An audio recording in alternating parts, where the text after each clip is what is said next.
আসসালামু আলাইকুম রহমতুল্লাহ। সম্মানিত ভিউয়ার্স, আজকে আপনাদের সামনে বহুল আলোচিত একটা বিষয় নিয়ে কয়েকটা কথা বলি। সেটা হলো বাংলাদেশে পিআর পদ্ধতি নির্বাচন, এটা ভালো দিক এবং খারাপ দিক নিয়ে কয়েকটি কথা বলবো।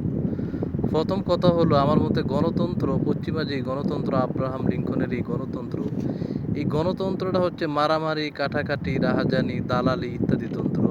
এই গণতন্ত্র দক্ষিণ এশিয়ার ভিতরে কোনো দেশে ভালো কোনো সুফল বয়ে আনে না। বাংলাদেশ, ভারত, পাকিস্তান, ভুটান, মালদ্বীপ ইত্যাদি।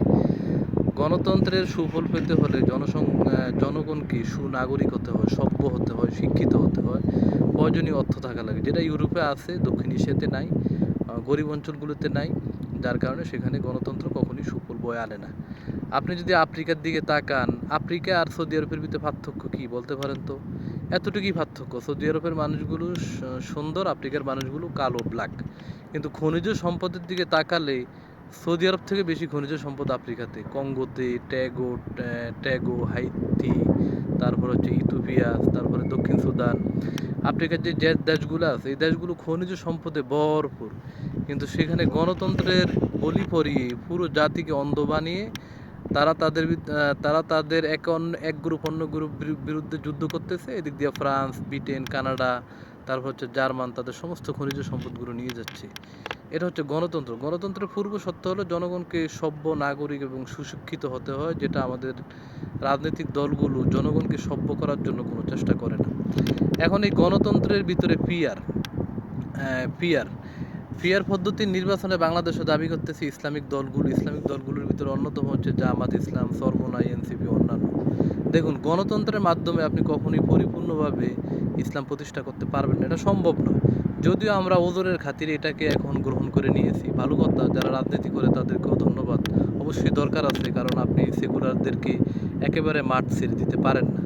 তো এখন পিয়ার পদ্ধতি নির্বাচন, দেখুন, পিয়ার মানে হচ্ছে সংখ্যা অনুপাতিক নির্বাচন, অর্থাৎ যে যত ভোট পাবে সে তত আসন পাবে। এটা ভালো না খারাপ?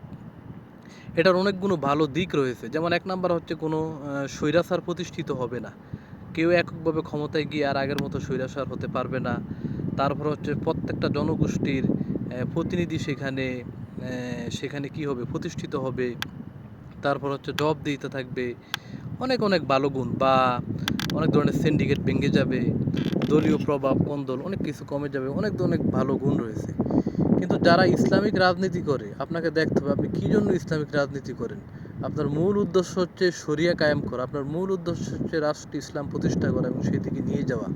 এখন আপনি যদি পিআর পদ্ধতির মাধ্যমে নির্বাচন করেন বা ক্ষমতায় যান, এটা তো আপনার দ্বারা সম্ভব হবে না। পিআরের সবচেয়ে খারাপ যে দিকগুলো, সেটা হচ্ছে একটা, অর্থাৎ অথর্ব ভঙ্গুর সরকার প্রতিষ্ঠা হয়, দুর্বল সরকার হয়, সরকারকে যে কোনো মুহূর্তে পালিয়ে দেওয়া যায়। আরেকটা হচ্ছে পিআরের মাধ্যমে বাংলাদেশে ধরুন আমলিকে 20% ভোট রয়েছে, তারপরে বাম, জাসদ, বাসদ, এরা সারা দেশে 2%, 3% ভোট পায়। এই মানুষগুলো অনেকগুলো আসন নিয়ে সংসদে যেতে পারবে। বাংলাদেশে হিন্দু বৌদ্ধ ঐক্য পরিষদ রয়েছে, তারা সংখ্যায় প্রায় 1 থেকে 1.5 কোটি, তারাও বিশাল একটা আসন পেয়ে যাবে। তো সব কিছু ভাগ করতে করতে বেশিরভাগ দেখা গেছে আপনি পিআর পদ্ধতির মাধ্যমে নির্বাচন হলে আসন সংখ্যা আপনি একটা বিশাল সংখ্যক আসন বামদের দখলে চলে যাবে। তারপরে হচ্ছে অন্যান্য যে রাজনৈতিক দল আছে তাদের দখলে চলে যাবে। এখন আপনি একটা দলীয়, আগের যে নির্বাচন, এই নির্বাচনের মাধ্যমে সরকারকে বলে বা বুঝিয়ে বিভিন্নভাবে ইসলামের অনেক কাজ আদায় করা যায়, যেটা অস্বীকার করার কোনো উপায় নেই। প্রেসিডেন্ট জিয়াউর রহমান ইসলামের জন্য, ধর্মের জন্য, রাষ্ট্রের জন্য অনেক কাজ করেছেন। এরশাদকে যদিও স্বৈরাচার বলা হয়, এরশাদও অনেক কাজ করেছেন, রাষ্ট্রধর্ম ইসলাম থেকে শুরু করে মসজিদ মাদ্রাসা উন্নয়ন থেকে শুরু করে বহু কাজ করেছেন, অস্বীকার করার কিছু নেই, সবাই করেছেন। শেখ হাসিনাও করেছেন, তাকে যে স্বৈরাচার বলা সেও করেছেন, ইসলাম ফাউন্ডেশন থেকে শুরু করে মসজিদ মাদ্রাসা। হ্যাঁ, সে আলেম ওলামাদের উপর অত্যাচার করেছে, যারা তার রাজনৈতিক প্রতিদ্বন্দ্বী হয়েছে তাদের উপরে জুলুম করেছেন, নির্যাতন, অত্যাচার করেছেন, সেটা ঠিক আছে। কিন্তু পিআরের মাধ্যমে যখন আপনি কোনো কোরআন সুন্নাহর কোনো আইন আপনি যখন সংসদে আনবেন বা প্রণয়ন করবেন, মুহূর্তের ভিতরে সমস্ত বামরা আপনাকে কি করবে, সেটাকে ঠেকিয়ে দিবে। কারণ পিআরের মাধ্যমে আপনি বিশাল একটা সংখ্যাকে বাম, জাসদ, বাসদ, তারপরে থেকে শুরু করে যত ধরনের বাম আছে, হিন্দু বৌদ্ধ ঐক্য পরিষদ থেকে শুরু করে সমস্ত বামদেরকে আপনি সংসদে যাওয়ার পথটা তৈরি করে দিলেন। তখন তো তারা আপনাকে শান্তিমতো কোনো কাজই করতে দিবে না। অতএব যেই পদ্ধতি আছে সেটাতেই থাকুক, আমাদের চেষ্টা করতে হবে গণতন্ত্রের দিনকে সংস্কার করা, আস্তে আস্তে মানুষকে বোঝানো যে খেলাফা রাষ্ট্রই হচ্ছে কল্যাণকর রাষ্ট্র। তার আগে মুক্তি নেই। এখন দেখুন না, জামাত আর সর্বনাই, জামাত সর্বনাই, তারপরে বিএনপির ভিতরে সারা জীবন এই ইসলামপন্থীরা বিএনপিকে পেয়েছে বামপন্থীদের বিপরীতে, সেকুলারদের বিপরীতে সারা জীবন বিএনপি ইসলামপন্থীদেরকে ট্যাকেল দিয়েছে। আজকে এই গণতন্ত্রের কারণে বিএনপি, জামাত, অন্যান্য দল একদল আরেকদলের শত্রুতে পরিণত হয়েছে, যেটা জাতির জন্য অত্যন্ত অশুভ পরিণতি নিয়ে আসবে।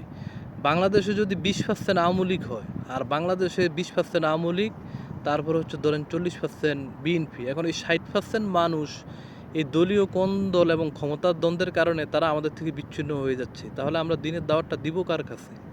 তাই আমাদেরকে সহনশীল হতে হবে। গণতন্ত্র হচ্ছে একটা মদের মতো, একটা মরা গরুর মাংসের মতো আর কি, মানে জীবন বাঁচানোর জন্য খেতে হয় আমাদেরকে এখন। তাই রাজনীতি এবং ক্ষমতার দ্বন্দ্বে ইন্নামাল মুসলিমুন ইন্নামাল মুমিনুন ইখওয়া, মুসলমানদের ভিতরে যে ভ্রাতৃত্ববোধ, সেটা যাতে কখনই ধ্বংস না হয়, সেটা যাতে নষ্ট না হয়, সেদিকে আমাদেরকে খেয়াল রাখতে হবে। পিয়ার পদ্ধতির অনেক ভালো দিকও রয়েছে, অনেক খারাপ দিকও রয়েছে। দেখা যাক কোন পদ্ধতিতে নির্বাচন হয়।